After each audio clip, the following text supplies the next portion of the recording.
104 சங்கீதம் 15 வசனம் 104 Psalm verse 15. அவனுக்கு முகக்களையை உண்டு பண்ணும் எண்ணெய். And the oil that make his face shine. ஒரு தேவனுடைய பிள்ளைக்கு இந்த நாட்கள்ல எண்ணெய் தலையில குறைய கூடாது. For the child of God, and he should not lack no ointment in his head. நம்ம பசங்களுக்கு எண்ணெய் தேய்க்கிறதாங்க பெரிய பிரச்சனையா இருக்கு. And applying oil to our boys is a great problem to them. அவனை பரட்ட மாதிரி அப்படியே விட்டுறணும்ங்கறான். And they want to go like a person. அவனுக்கு தலையில எண்ணெயே இருக்க கூடாது. And there should not be oil in his head.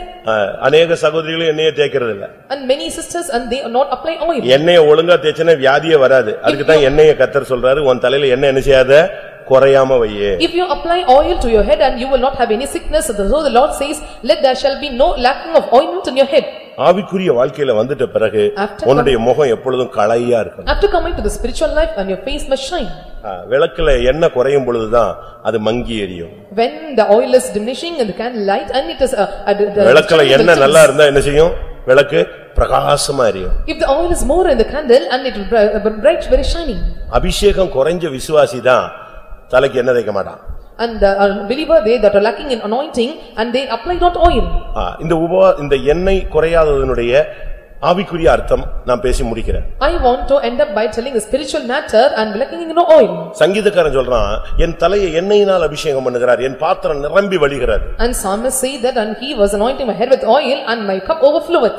யோபு 29:6ல பார்க்கும் பொழுது When we look into Job 29 verse 6 அங்கே சொல்லி இருக்கிறது கன்மலையிலிருந்து எனக்கு எண்ணெய் ஓடி வந்ததுன்னு சொல்றான். And he is saying that and out of the rock the oil proceed forth. உன்னுடைய தலையில எண்ணெய் குறைய கூடாதுன்னா அபிஷேகம் குறையவே கூடாது. If there should not be lacking of anointment oil and anointing should not be decreased in you. உன் தலையில எண்ணெய் அபிஷேகம் குறையவே கூடாது. கொஞ்சம் கூட அபிஷேகம் குறைய கூடாது. Your oil or anointing in your head should not be decreased even a little bit.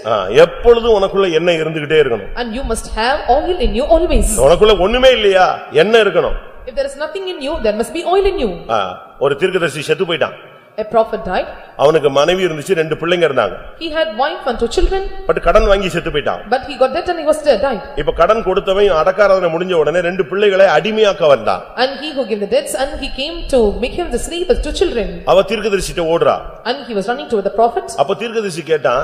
And the prophet asked, "உன் கடனை அடைக்கலாம் அது ஒண்ணும் பிரச்சனை இல்ல. ஆனா உன்னிடத்தில் என்ன இருக்கு?" You can settle up the money and where is the oil with you? அவன் என்ன சொன்னா? What he says? எங்க வீட்ல என்ன இருக்கு? What he said to? TV இருக்கிறது, ஃப்ரிட்ஜ் இருக்கிறது, வேற என்னெல்லாம் இருக்கு உங்க வீட்ல? And we have TV and fridge and what are the things in your house? அவ சொன்னா என் வீட்ல ஒரு குடம் எண்ணெயை தவிர வேற ஒண்ணுமே இல்ல.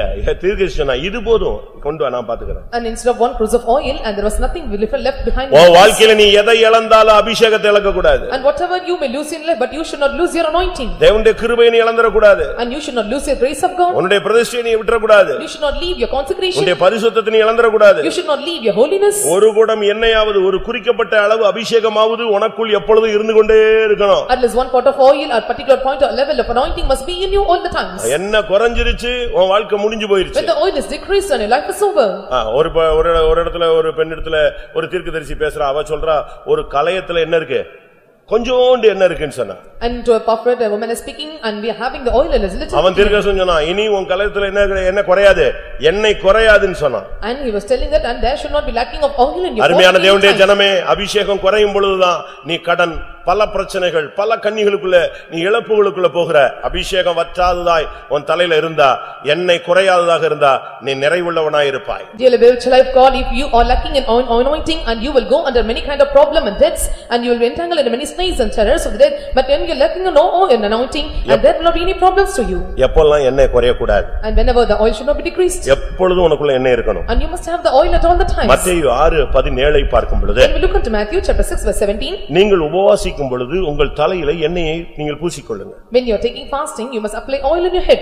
உபவாச ஜீவியம் நமக்கு தேவை. We need the life of fasting. அப்பதான் எண்ணெய் நீ உன் தலையில வைக்கணும். They must keep applying. நீ உபவாசம் இருக்கிறது யாருக்கும் தெரிய கூடாது. When you are taking fasting should not be known to others. யாருக்கும் நீ உபவாசம் இப்படி ட்ரம் அடிக்க வேண்டிய அவசியமே கிடையாது. You don't want to drum me telling that I was taking fasting, I am in fasting. அப்படி நீ ட்ரம் அடிக்க மாட்ட.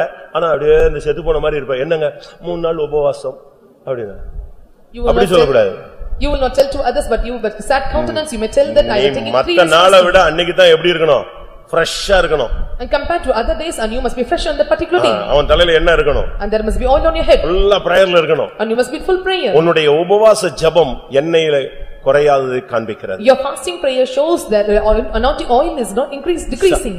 உபவாசம்னால நம்ம ஆளுங்களுக்கு ரொம்ப பயந்து போயிடுறாங்க. ஏன்னா சுகரா, அதனால ஏற்கனவே நாங்க 10 ட்ரிப் சாப்பிட்டுட்டு இருக்கோம். எல்லாரும் 3 பேர் சாப்பிடுறான், 3 வேளை சாப்பிடுறான். சுகர் பத்தி எத்தனை ட்ரிப் சாப்பிடுது? பசிக்கும் போதெல்லாம் குடிச்சிட்டே இருக்கறான்.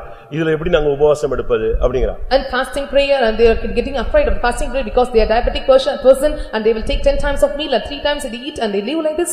உபவாசத்தை மாத்தவே கூடாது. And you should not change your fasting. அந்த உபவாசம் அது தேவனுடைய நேரம். And fasting is the time of the Lord. உபவாசம் என்பது தேவனோடு நீ வாசம் பண்ற time. And fasting is the time where you dwell with the Lord. உபவாசம் தேவனோடு நீ வாசம் பண்ணுதல். And there is upavasam, you have to dwell with the Lord. ஒரு மெடிக்கல் ஷாப்ல போட்டுறனா உபவாசம் நல்ல மருந்துன்னு. In medical shop, and they have made a board like this, and the fasting is a good medicine. சும்மா சாப்பிட்டுக்கிட்டே இருக்குதுங்க. ஒரு சிலர் வெளிய போகும்போது கூட பிஸ்கட்லாம் தூக்கிட்டே போயிடுவான். வெளிய போகும்போதெல்லாம் எல்லாத்தையும் தூக்கிட்டே சுத்துறது. And some they keep on eating, they do not fast. வாயை கட்டு. You must bind your mouth. வாயை கட்டிட்டேன்னா நீ வயித்தை கட்டிட்ட, வாயை கட்டிட்டேன்னா நீ வியாதியை கட்டிட்டேன்னு அர்த்தம். If you bind your mouth and belly, and you have bind the sickness. உபவாசத்துல உன் எண்ணெய் குறைய கூடாது. And in fasting your oil should not be decreased. Mark 6ஆம் அதிகாரம் 13ஆம் வசனத்தை பார்க்கும் பொழுது, when we look into Mark chapter 6 verse 13, அவர்கள் எண்ணெய் பூசி சுகமாக்கப்பட்டார்கள். and they applied oil and they were cured. யாக்கோபு 5:14 என்ன சொல்லுகிறது? 5:14 of James what it says. உங்களில் ஒருவன் வியாதிப்பட்டால் சபையின் மூப்பரை வரவழைத்து எண்ணெய் பூசி ஜெபிக்க கடவன், அப்பொழுது வியாதி சுகமாகும். And when he was sickness, and he called the elder and he prayed, and the sickness will be healed to them. சுகமாகிற விஷயத்துல உன்னுடைய எண்ணெய் குறைய கூடாது. In the matters of healing, and the oil should not be decreased. தெய்வீக சுகத்தை நீ practice பண்ணு. You must practice divine healing. கேளு. Must seek after. ஆண்டவரே நீங்க என்னை சுகமாக்குற, நான் ஏன் போறேன்? Ask unto God, if you heal, where will I go? கிளையாத்தின் வைத்தியன் நீர்தானே. You are the physician of Gilead. கிளையாத்திலே பிசின் தைலம் இல்லையோ? Is there no balm in Gilead? இஸ்ரவேலிலே ரணவைத்தியன் இல்லையோ? Is there no physician in Israel? பின்ன ஏன் என் ஜனமாகிய குமாரத்தி சொஸ்தமடையாமல் போனாள்? And why the daughter of my people was not cured? நீங்க என்னை குணமாக்குங்க ஆண்டவரே. Lord, you heal me. அவரே நம்மை அடித்தார், அவரே நம்மை குணமாக்குவார். And he have given us, and he will heal us.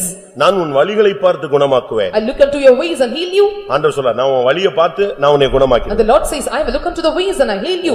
உன் வே கரெக்ட்டா இருந்துச்சுனா நான் உன்னை சுகமாக்கிடுவேன். If your ways are proper, and I will heal you. உன் தலையில எண்ணெய் குறைய கூடாது. And there should not be lacking of oil in your head. அது உன்னுடைய சுகத்தை காண்பிக்கிறது. That shows your healing. லூக்கா 7ஆம் அதிகாரம் 46ஆம் வசனத்தை பார்க்கும் பொழுது, when we look into Luke chapter 7 verse 46, அங்க என்ன சொல்லி இருக்கிறது? he said that Luca 7:46 7:46 of Luke, நீ என் தலையில் எண்ணெய் பூசவில்லை, இவளோ என் பாதங்களில் பரிமள தைலம் பூசினாள். அதாவது ஒரு வீட்டுக்குள்ள போனா he entered into the house. யூதர்கள் ஒரு பழக்கம் என்னன்னா, வந்த உடனே என்ன செய்வாங்க?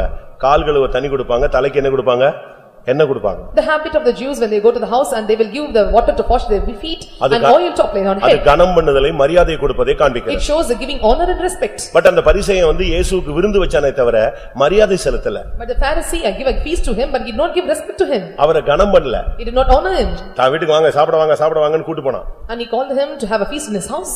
கூட்டி போயிட்டு என்ன நடந்துச்சு? And calling him to the house, what happened? அவன் வந்து சாப்பாடு தான் முக்கியப்படுத்தி சாப்பாடு வச்சான். He gave importance to the food, and he placed all the feast before him. இப்போ ஒரு பெண் வர்றா. Now a woman came, இயேசுவின் பாதத்துல உட்கார்ந்து அழுகுறா. and she fell at the feet of Jesus and பாதத்தை cried, தொடை கண்ணீரினால் நனைக்கிறாள். and she was wiping her tears with the பாதத்தை முத்தம் செய்தாள். and she kissed her feet தலைமயிரினால் துடைத்தாள். and wiped them with the hairs of her head. பரிசேயன் வந்துட்டான். Pharisee came, வந்துட்டு இது என்ன அப்படினு கேட்டான். and he asked, what is this? இது என்ன வித்தியாசமா இருக்கு? And what is this order? அப்ப இயேசு சொன்னாரு, and Jesus said unto நான் him, உன் வீட்டுக்கு என்ன விருந்து கூப்பிட்ட. you call feast to your house. நான் வந்தேன். I came. நீ என்ன செஞ்சிருக்கணும்? வந்த உடனே என் கால்களுக்கு தண்ணீர் கொடுத்திருக்கணும். And you would have given water to my Lord's feet. நீ யூதன் தானே? You are a Jew. பரிசேயன் தானே? You are a Pharisee. உனக்கு பைபிள் தெரியும்ல? You know the Bible. ஆனா நீ என் கால்களுக்கு தண்ணீர் கொடுக்கல. But you give not water to my feet. என்னைய கூப்பிட்ட, நான் இன்வைட் பண்ண, நான் வந்தேன். நான் நீ என்ன செய்யல? எனக்கு முத்தம் கொடுக்கல. You called me, you invited me, you kissed me not. என் தலையில நீ எண்ணெய் வைக்கல. You give me not oil to my ஆனா head. இவ வந்து எல்லாத்தையும் எப்படி செய்ய ஆரம்பிச்சிட்டா. But she came forward to do everything. நான் சென்னை திருவொற்றியூர்ல இருக்கும்போது, when I was at Tiruvallur in Chennai, ஒரு கடையை திறந்தாங்க. and they opened a shop. ஒரு விசுவாசி வந்து, There was a believer. காலையில 7 மணிக்கு 8 மணிக்கு கடை திறக்கறோம். And 7 o'clock, 8 o'clock, he called me to open the shop. நீங்க வந்து ஜெபிக்கணும். And he says, you must pray for it. ஓகேன்னு சொல்லிட்டேன். I said, okay. நான் போய் ஜெபிச்சேன். I prayed. நான் ஜெபிச்ச பிறகு என்னை ஒதுக்கிட்டானுங்க. When I prayed, and they let me aside. அந்த டியூட்டி முடிஞ்சிருச்சு. நான் ஜெபிச்சேன், இயேசுவின் நாமத்தில் ஆமென் உடனே அவங்க பாட்டுக்கு போனாங்க. கடைக்கு ரிப்பன் கட்டினாங்க. ஒரு தொழில் அதிபர் வந்தாரு, கடையை திறந்தாரு, ரிப்பன் வெட்டினாரு. அது பாட்டுக்கு அது பிறகு வேற மாதிரி போயிடுச்சு. And they after praying and they put me aside and firm came and they opened the house by cutting the ribbon and it was over. நான் அப்ப சின்ன பிரதர் எல்டர் ஆயிட்டனா ஆகலையா தெரியல. I was a younger brother, I don't know whether I became an elder. நான் பார்த்தேன் அந்த தொழிலதிபர் விசுவாசி தான். And the one who came, the owner, he was a believer. யாரு தொழிலதிபர் விசுவாசி தான். And the owner, he was also a believer. நான் யோசிச்சேன் ஓஹோ எங்கேயோ தப்பு நடக்குதே. அதாவது என்னைய கணமல்ல நான் தான் ரிப்பன் வெட்டுவேன்ல நான் சொல்றதுக்காக சொல்ல வரல. அந்த இடத்துல யார கணமல்ல நீ தெய்வத்துக்கு கொடுக்கல சான்ஸ் கொடுக்கலன்னே நான் பேச விட்டேன். கடை ஒரே மாசம் இழுத்து மூட்டான். He gave not importance to the God and honored him not, and within 1 month he closed the shop. ஒரு 2-3 மாசம் போச்சு கடை ரொம்ப டவுன் ஏன்ட்ட வந்து சொன்னாரு நான் கூட காசு கொடுத்து ஹெல்ப் பண்ணேன் எப்படியாவது பிக்கப் பண்ணுன்னு. என்ன பண்றது ரிப்பன் வெட்டறதா பெரிய காரியம் அவன் எப்படியா பிக்கப் ஆகணும் நம்ம விசுவாசி. அது எங்க பிக்கப் தெய்வம் அங்க இல்லையே பிக்கப்புக்கே இல்ல வண்டி டிராப் ஆகி போச்சு. Cutting the ribbon doesn't matter. I want to pick him up, so given him. நீ யாருக்கு முதலிடம் கொடுத்துக்கறாய்? And you honoring the இயேசு சொல்றார் நான் உன் வீட்டுக்கு வந்தேன் ஆனா நீ என் தலையில என்ன பூசல. And Jesus said I came to your house but you are not going to the head. கிறிஸ்தவ வாழ்க்கையில கனம் பண்றது மரியாதை செலுத்துறது first part. Giving honor and respect in Christian life was the first part. கனம் பண்ணுவதில் உங்களை பார்த்து யாரும் ஸ்தோத்திரம் பண்ண வேண்டாம் நீங்க போய் ஸ்தோத்திரம் பிரதர் சிஸ்டர் எப்படி இருக்கீங்க அப்படினு போணும். அவன் பண்ணனா பண்ணலாம் அப்படினு இப்படியே வானத்தையும் பூமியையும் பார்த்துட்டு தரைய பார்த்துட்டு இப்படி இப்படி சுத்த கூடாது. நேரடியா போய் ஸ்தோத்திரம் பிரதர் அவன் ஸ்தோத்திரம் பண்ணான்னா வெட்டிக்கிட்டு போனாலும் சரி இழுத்துக்கிட்டே போனாலும் சரி ஒரு சிலர் வெட்டுவாங்க ஒரு வெட்டு டப்புன்னு ஸ்தோத்திரமே கேட்க அவன் போறான் அவ்வளவுதான் அவன் கிருபை. உங்களுடைய வாழ்க்கையில எப்படி இருக்கு கனம் பண்றீங்களா? How is your life? Are you honoring others? புருஷனை கனம் பண்ணு. You must honor your husband. மனைவியை கனம் பண்ணு. You must honor your wife. பெற்றோரை கனம் பண்ணு. You must honor your அதிகாரிகளை கனம் பண்ணு. You must honor your officers. ஊழியக்காரங்களை கனம் பண்ணு. You must honor the servants of God. வயதுல மூத்தவங்களை கனம் பண்ணு. And you must honor the elders. நீ அப்படி பழகும் பொழுது கர்த்தர் உன்னை கனம் பண்ணுவார். If you practice like this the Lord will honor you. என்னை கனம் பண்ணுகிற இந்த சிறியர்ல ஒருவனுக்கு என்ன செய்யுங்களோ அது எனக்கே செய்வீங்க. அப்படி என்னை கனம் பண்ணுகிறவனே யார் கனம் பண்ணுவா? பிதாவானவர் கனம் பண்ணுவார். And he that honor me and honor father will honor them and you are that which are doing the least will be done to you. எதை விதைக்கிறியோ அதை அறுப்ப. And what you sow you will reap. நீ இப்ப எல்லாரையும் பார்த்து ஸ்தோத்திரம் பண்ணி தாழ்த்திட்டு எல்லாருக்கும் நல்லா விஷ் பண்ணி சமாதானமா நல்ல நீ பணிவிடை செஞ்சீன்னா உனக்கு கர்த்தர் இதே மாதிரி எல்லாரையும் ஸ்தோத்திரம் பண்ண வைப்பாரு பணிவிடை செய்ய வைப்பார். If you honor others and when you are doing all these services to others when you are doing this and other class and they make them to do unto you. கண்டுக்காம கேட்காத மாதிரி அப்படி திரும்பிக்கிட்டு இழுத்துக்கிட்டு பறிச்சுக்கிட்டு நீ போவாத. இதே ஸ்டைல் தான் உனக்கு நடக்கும். And leaving them and going aside and don't these have this practice and the same style will be given to you. இந்த விஷயத்துல நீங்க ரொம்ப கவனமா இருக்கணும். You must take care in this matter. ஆவிக்குரிய வாழ்க்கையில வந்துட்ட பிறகு உன் தலையில எண்ணெய் குறைய கூடாது. After coming to the spiritual life and there should not be lack of oil ointment in head. Pastor அப்படி சொல்லிட்டாரு நாளையில இருந்து எண்ணெயை வச்சுக்கிட்டு அப்படியே எண்ணெய் வச்சு குளிக்கிற மாதிரி சுத்திட்டு இருக்காத. அப்படி அல்ல நான் சொல்றது என்னன்னா உன்னுடைய வாழ்க்கையில நீ கனம் பண்ணுவது எண்ணெய் பூசுவதை காண்பிக்கும். What I saying is that what you honoring is that you are applying oil on your head. சரியான உபவாசம். A right fasting. சரியான சுகமாகுதல். A right healing. சரியாய் மற்றவங்களை கனம் பண்றது. A right honoring others. முந்தி கொள்ளணும். You must have the burden. அவங்க உன்னை கவனிக்கலனா கூட நீ போய் ஸ்தோத்திரம் நல்லா இருக்கீங்களா அப்படினு சொல்லணும். Even they listen you not and you must go forward and tell the praise the Lord and how you are and ask him to them. நீங்க ஆபிரகாம் அவங்க எல்லாம் படிச்சு பாருங்க அவர் அந்த தேசத்து ஜனங்களை அந்த பிரதானமானவர்களை பார்த்து வந்தனம் பண்ணினான் வணக்கம் செலுத்தினான். And you can see he saluted the day that are officers in the land. இவன் போய் வணக்கம் செலுத்தணும்னு அவங்க சொல்றாங்க நீங்க வந்து வணக்கம் செலுத்தலாமா நீ பெரிய பிரபுவாச்சே அப்படினு சொல்றாங்க. And when he saluted him and they said unto you are a good prince a great prince and how you can come and salute us. எந்த அளவு ஆபிரகாம் விசுவாச வீரன் விசுவாசத்தின் தகப்பன் வாழ்ந்திருக்கான் நம்ம அந்த பாதையில வரும்போது நம்ம எப்படி இருக்கணும்? And he is a father of faith and he is a good father warrior in faith and you see and how path he have traversed and how we must love in these days. இயேசுவை வீட்டுல கூப்பிட்டுக்கிட்டு பிளேட்ல ட்ரேலையும் tray வச்சு சாப்பாடு போடுறதல்ல இயேசு பதில் சரியா கொடுத்தாரு அவனுக்கு. நீ உன் வீட்டுக்குள்ள வந்த எனக்கு நீ தண்ணி கொடுக்கல உன் வீட்டுக்கு வந்த நீ என்ன எடுக்கல உன் வீட்டுக்கு வந்த நான் உன்னைய மரியாதை கொடுத்து உனக்கு நான் வீட்டுக்கு வந்தேன் ஆனா நீ எனக்கு முத்தம் கொடுக்கலன்னாரு. Calling Jesus into his house and he said I entered into your house you gave me no water and gave me not to have wipe not my tears and wipe not my feet and he said so. மத்தேயு 25ல பார்க்கும் பொழுது when you look into Matthew chapter 25 8ஆம் வசனத்துல புத்தியுள்ள கன்னிகைகள் புத்தி இல்லாத கன்னிகைகளை பார்க்கிறோம். and we can see the wise virgins and the wise virgins. அவங்க கிட்ட எண்ணெய் இல்ல. There was no oil to them. அங்க எங்க ஓடி எனக்கு என்ன கொடுங்க என்ன கொடுங்க என்ன கொடுங்கன்னு அந்த நேரத்துல ஓடுது தெருவா ஓடுது. And the last time and they were roaming around here and there to give oil to him. நம்ம ஆளுங்களும் பாருங்க சாக போறான்னா அவன மாதிரி ஜெபிக்கிறவன் எவனுமே இருக்க மாட்டாங்க. And look into the people when they are dying and we cannot see any of the praying like them. அப்படி அல்ல. It's not like this. அப்ப நீ புத்தி இல்லாத கன்னிகை. Then you are a foolish. Any time உனக்குள்ள விளக்கு எரியறதுக்கு என்ன இருந்துகிட்டே இருக்கணும். And you must have the oil for the lamp should burn all the times. ஏசாயா 21:5 பார்க்கும் பொழுது When we look into the book of Isaiah chapter 21 verse 5. உன் ஆயுதங்களில் எப்பொழுதும் எண்ணெய் பூசி வை. And you must keep apply oil upon your weapon all the times. ஏசாயா 21:5. 21:5 of Isaiah. பந்தியை ஆயத்தப்படுத்துங்கள், ஜாமக்காரரை வையுங்கள், புசியுங்கள், குடியுங்கள், பிரபுக்களே எழுந்து பரிசைகளுக்கு எண்ணெய் பூசுங்கள். பிரபுக்களே எழுந்து என்ன செய்யுங்க? பரிசைகளுக்கெல்லாம் என்ன செய்ய? எண்ணெய் பூசு. Ye princes, arise and anoint the shield. யுத்தகளத்துக்கு ரெடியாக. You must prepare for the battlefield. விசுவாசத்துல போராடுறதுக்கு ரெடியாக. And you must prepare yourself to fight the warrior faith. நீ புசி குடி எல்லாம் கரெக்ட். ஆனா விசுவாசத்துல போராடுறதை விட்டுற கூடாது. Eat and drink and then you should not leave. We are struggling hard for the faith. 141:5 பார்க்கும் பொழுது When you look into 141:5 of Psalms. நீதிமான் என்னை கடிந்து கொள்ளட்டும். And let the righteous என் தலையில குட்டட்டும். He smite at my head. அது எப்படி இருக்கும் எனக்கு? And how it would be? என் தலையே எண்ணெய் போல் வாசிங்க. நீதிமான் என்னை தயவாய் குட்டி என்னை கடிந்து கொள்ளட்டும், அது என் தலைக்கு எண்ணெயை போல் இருக்கும். எப்படி இருக்கும்? எப்படி இருக்கும்? பாஸ்டர் என்னைய மட்டும் தான் ஏசிட்டாரு. நான் இனிமேல் இந்த பாஸ்டர் இருக்க வரை வரவே மாட்டேன். And pastor scolded me alone until the pastor was here and I will not come. என்ன பண்றது? உனக்காக நான் இன்னைக்கு நைட்டே ட்ரான்ஸ்ஃபர் ஆக முடியுமா? And what to do for instead of you I cannot scold you? அது நடக்காது. It will not happen. அதுக்கு நீ பின்மாறி போனா யார் பொறுப்பு? If you backslide, then who is responsible? உன்னை கண்டிக்கிறதுக்கு எனக்கு உரிமை இருக்கு. I have authority to. Bible சொல்லுகிறது போதக சிட்சையே ஜீவ வழி. And the Bible says the chastising, that is the life of free life. நீங்க எல்லாம் நம்முடைய பிள்ளைகள். And you are all my children. உங்களை வந்து பவுல் சொல்றாரு நான் பெரம்பெடுத்துட்டு வரணுமான்னு கேக்குறாரு. And Paul says that should I have to take the whip? Pavul சொல்றாரு இல்லையா? நான் உங்களை சுவிசேஷத்தினால் பெற்றெடுத்தேன். ஆனா நீங்க இப்ப பண்ற சேட்டையெல்லாம் பார்த்தபோது இனிமே நான் உங்ககிட்ட அன்போடு வரணுமா சாந்தத்தோடு வரணுமா இல்ல நான் எதை எடுத்துட்டு வரணும்? பெரம்பு எடுத்துட்டு வரணுமான்னு கேட்டார். And looking unto the people and Paul is asking should I come with the meekness or love or drag the whip and come unto you? நான் திருவொற்றியூர்ல தஞ்சாவூர் சிவகாசியில இருக்கும் பொழுது என் பக்கத்துல ஒரு பெரம்பு இருக்கும். இவன் ஒருத்தன் இப்படி அசைய மாட்டான். அசைஞ்சிருந்தானா ஃபர்ஸ்ட் 2 வாரத்திலேயே இவன் எல்லாம் ஆவி ஆத்துமா சரீரம் எல்லாம் சரியா வச்சிருப்பேன். When I was at Trivatoor, Tanjore and Sivagasi and I used to have some whip in my nearby and when was shaking I will beat them like anything. பட்டே கிளப்பிடுவாங்க. ஃபர்ஸ்ட் சண்டே 2வது வாரம் நான் சிவகாசிக்கு உள்ள போறேன். It was first Sunday, the second week I entered into the service. Sunday school HM வந்துச்சு. HM of the Sunday school came. Pastor ரொம்ப mark கம்மி pastor. And he told and Mark is very ரொம்ப கம்மி mark pastor. And he got low marks. இதுவரைக்கும் நம்ம first prize விட்டதே கிடையாது pastor. Until now we have never leave the first prize. இப்ப பாருங்க ரொம்ப குறஞ்சிச்சு. என்ன ஆக போதோ தெரியல. And it was decreased a lot and I don't know what is going to happen now. நீங்க கொஞ்சம் வந்துட்டு போங்க நான். You must come and attend the place. என்னடான்னு யோசிச்சிட்டு ஜெபம் பண்ணிட்டு உள்ள போய்ட்டேன். And then after the time I entered into the praying. பார்த்தா ஒரு 100 பிள்ளைகள்ல 50 பிள்ளைங்க 50க்கு மேல 50 பிள்ளைங்க 50க்கு கீழ. Among 100 children 50 above 50 and above 50 or below 50. Okay, 50க்கு கீழ உள்ளவங்க இப்படி போ 50க்கு மேல உள்ளவங்க இப்படி வாங்க. And I said that those who are above 50 can go up and below 50 can come. நான் சொல்றது தவறா விளங்கிராதீங்க. And don't mistake me what I say now. நான் செஞ்சத மட்டும் ஒரு பெரிய மூங்கில் எடுத்து வச்சிருந்தேன். I had a bamboo stick. ஆணு பெண்ணு பெரிய பிள்ளை காலேஜ் படிக்கிறான் அவன் படிக்கிறான் இவன் படிக்கிறான் பையன் பெரிய மீசை வச்சிருக்கான் எவனையும் நான் சட்டையே பண்ணல 50க்கு குறைவானது லைன்ல வந்துகிட்டே இருக்கு. A male or female whatever it may be and those who are below 50 you must come in line. பாட்டே கிளப்பிட்டான். வந்த உடனே ஷார்ப்பா ஒவ்வொரு அடி பாட்ட பட்டு பட்டு பட்டு 4 பேருக்கு அடிச்ச உடனே இந்த 50க்கு குறைவான இருந்த 49 பேரும் அங்கேயே கத்த ஆரம்பிச்சிருச்சு. ஆணு பொண்ணுலாம் ஓடி செத்து விடு மாதிரி கத்த ஆரம்பிச்சிருச்சு. ஏன்னா அடி கன்ஃபார்ம் ஆயிடுச்சு. இப்ப அழுகையும் கன்ஃபார்ம் ஆயிடுச்சு. அன்னைக்கு ஒரே நாள் ட்ரீட்மெண்ட்டுங்க. இது வரைக்கும் ஃபர்ஸ்ட் பிரைஸ் அந்த சபை விட்டு கொடுத்ததே கிடையாது. The single day treatment until now. ஆள் இருக்கா இங்க இருப்பா சாட்சி இருப்பா.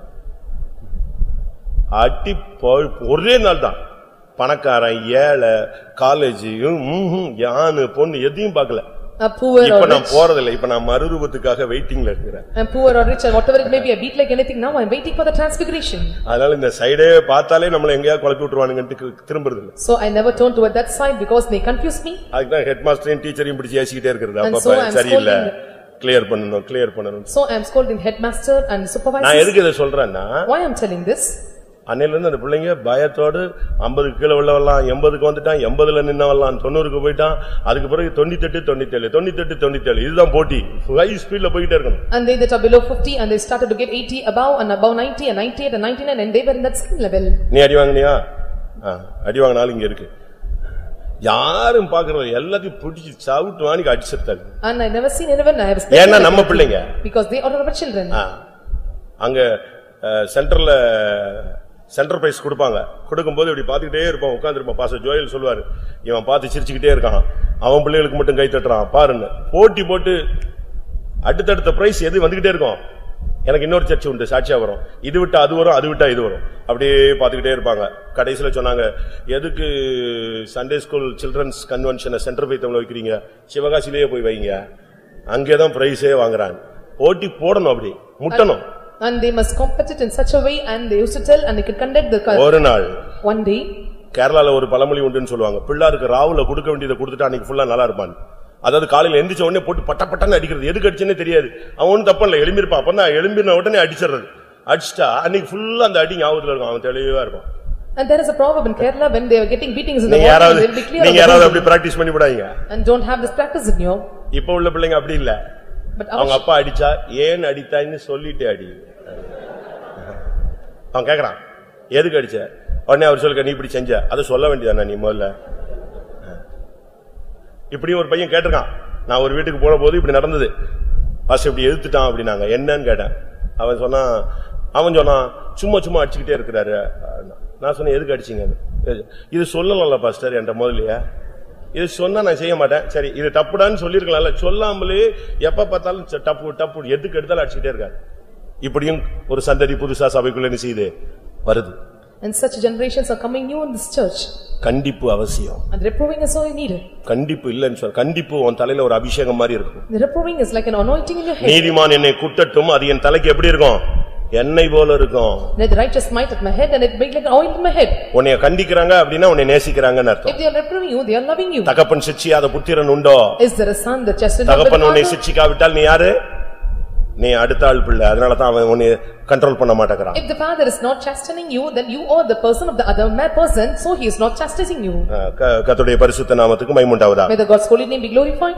ஒரு சிலருக்கு சில சம்பவங்கள் நடந்த உடனே அப்படியே போய்டுவாங்க. For some incidents happens and they go back. சில மரணம் ஒரு சிலரை பின்மாற்றத்துக்கு கொண்டு போயிடுது. Some death will take them to the backsliding. சில எழுச்சிகள் ஒரு சிலரை பின்மாற்றத்துக்கு கொண்டு போயிடுது. And some the light may take them to the backsliding. பணம் வசதி ஒரு சிலரை பின்மாற்றத்துக்கு கொண்டு போயிடுது. And sometimes the money and facilities comfortableness will take them to the backsliding. தாவீதுக்கு ஒரு பிள்ளை இறந்தது. And for David a son was dead. ரொம்ப துக்கப்பட்டுக்கிட்டு இருந்தான். 7 நாள் உபவாசம் போட்டு ஜெபிச்சான். He was sorrowful and grieved, and in 7 days he took fasting and prayed. prayed. அந்த பிள்ளை செத்து போயிடுச்சு. And at last he died. எல்லாரும் அவன்ட்ட போய் எப்படி சொல்றதுக்குன்னு ரொம்ப அப்ரோச் பண்றதுக்கு ரொம்ப கஷ்டப்பட்டாங்க. And they felt with difficulty to face him and to approach him and say this matter. ஆனா அவன் எழுந்து என்ன செஞ்சான்?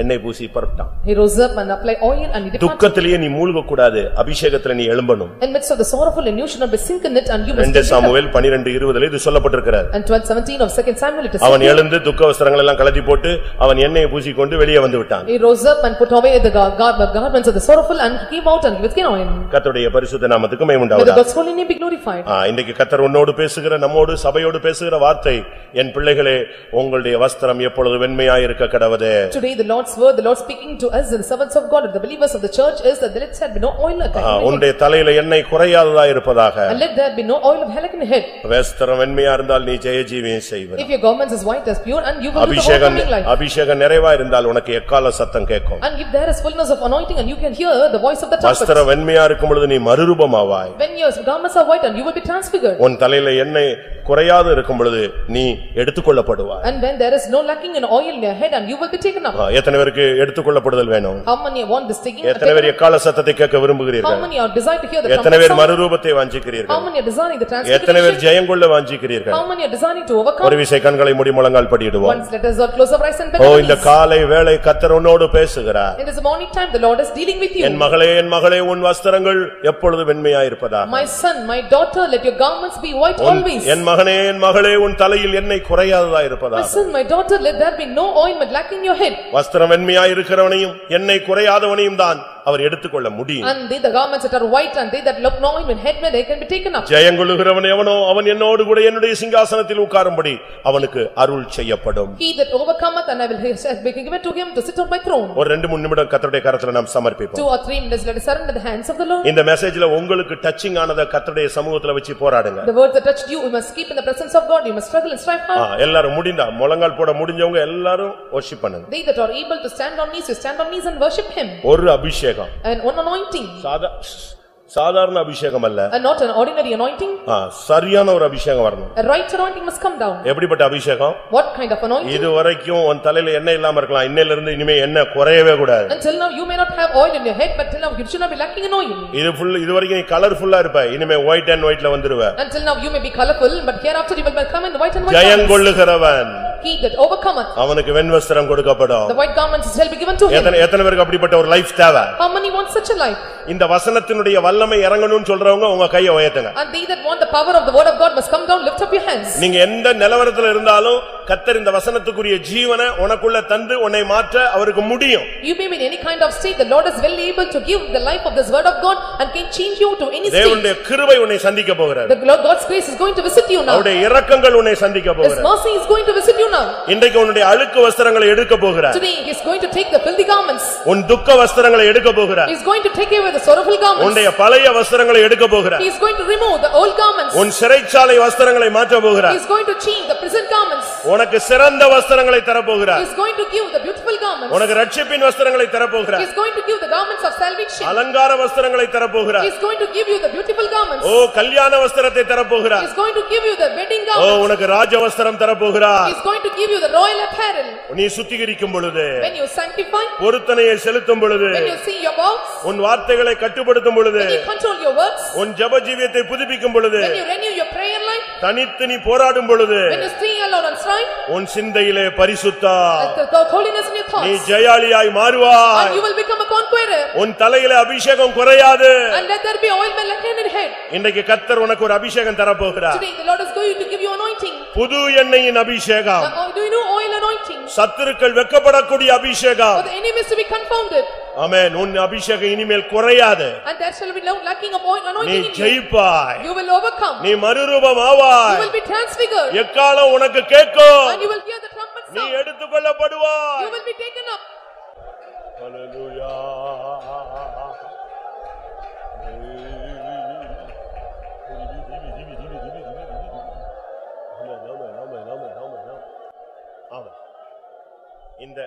இந்த ஜெபத்திலிருந்து நீ வெளியே வரும்போது இயேசு ஜெபம் பண்ணி வரும் பொழுது எப்படி சரி அவருடைய வஸ்திரம் வெண்மையானதோ ஒரு பிரகாசமானதோ அதுபோல இப்ப நீ தேவ சமூகத்திலிருந்து வெளியே போகும்போது கர்த்தர் உனக்கு ஒரு பிரகாசத்தை தர வேண்டும். If you come out of the prayer in the presence of God and how the Jesus garments became white as snow, and he is also going to give the same whiteness and brightness in you. உன் தலையில கர்த்தர் எண்ணெயை வைக்கட்டும். The Lord have to keep the oil upon your head. ஆமென். நீ வைக்கிறதல்ல, தெய்வம் இன்னைக்கு உனக்கு ஒரு புது எண்ணெயின் அபிஷேகத்தை உன் தலையில வைக்க போறார். Not you are keeping the oil upon you, the Lord is going to keep the fresh oil of anointing. எந்த சூழ்நிலையிலும் உன்னுடைய அபிஷேகம் குறையாது. At any situation your anointing will not be decreased. ஏபாலா Baqarah பக்க திடா பக்க திடாபானியா ஏலாபானியா.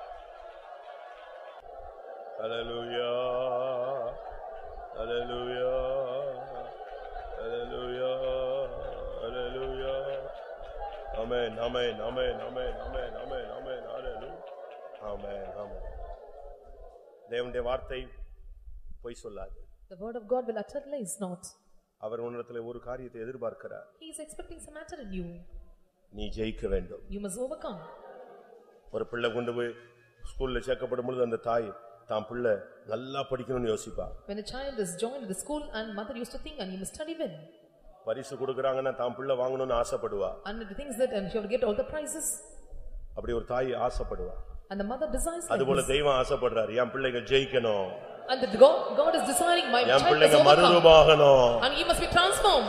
என் பிள்ளைங்க செழிக்கணும். Our child must be prospered. என் நாமத்தின் நிமித்தம் அவங்க தலை நிமிர்ந்து நடக்கணும். In my name shake and they have to take up the head and they must walk. அது தேவனுடைய வாஞ்சை.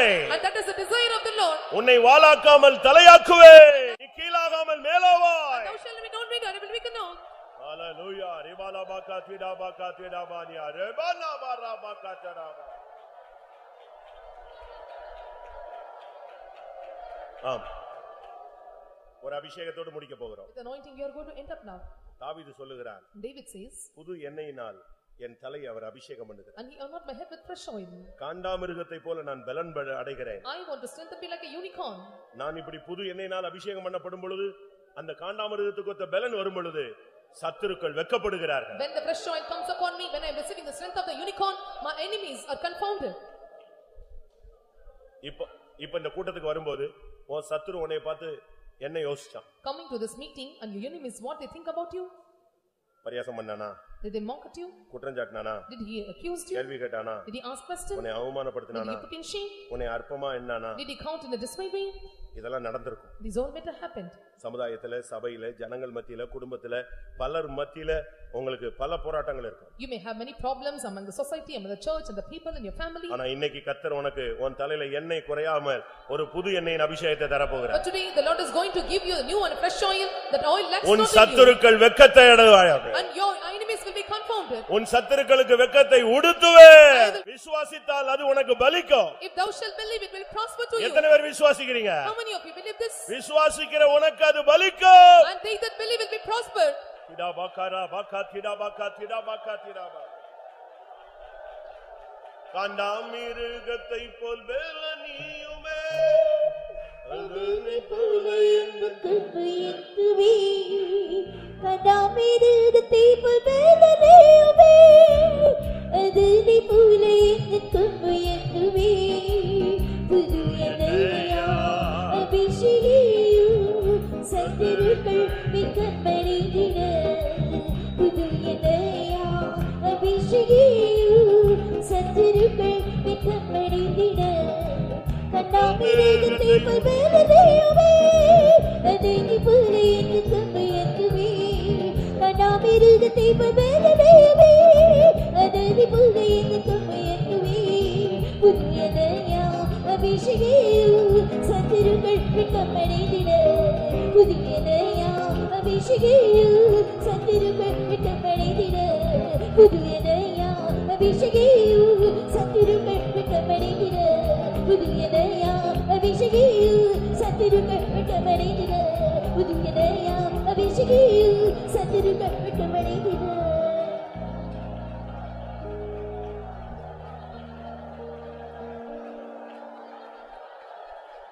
ஆமென் ஆமென். உனக்கு அபிஷேகம் இருக்கு. You have anointing. நான் அந்த அபிஷேகத்தை சொல்லல. I'm not telling that anointing. இந்த வசனத்தை கேட்ட பிறகு உனக்கு கிடைக்கிற அபிஷேகம் புது எண்ணெய். The anointing after you hear the word of God, and that is the fresh oil. Challenge பண்ணணும். You must challenge. இன்னைக்கு புது அபிஷேகம் கிடைக்குது அப்படின்னா அதனுடைய சேலஞ்ச் சத்துரு வெட்கப்படுவான். And today if you are receiving a new oil, the challenge is your enemies are confounded. எத்தனை பேர் விசுவாசிக்கிறீங்க? How many believe this? சரியான ஒரு அபிஷேகம். A right anointing. அப்படியே டைரக்டா ஒரு தூதனோ தேவனோ ஒரு ஆசாரியனோ உன் தலையில வந்து அந்த எண்ணெயை ஊத்தணும். Directly a god or angel or priest may come and pour your head oil upon your head. எத்தனை பேர் வாஞ்சிக்கிறீங்க? How many are desiring this? அப்படியே எண்ணெய் வார்க்கப்பட்டவனாய் நீ வெளியே போகணும். As the one with the oil, we must go out. சேபாலா Baqarah பக்கத்திடா பக்கத்திடா Bania. ஆமென். புது எண்ணெயால் அபிஷேகியோ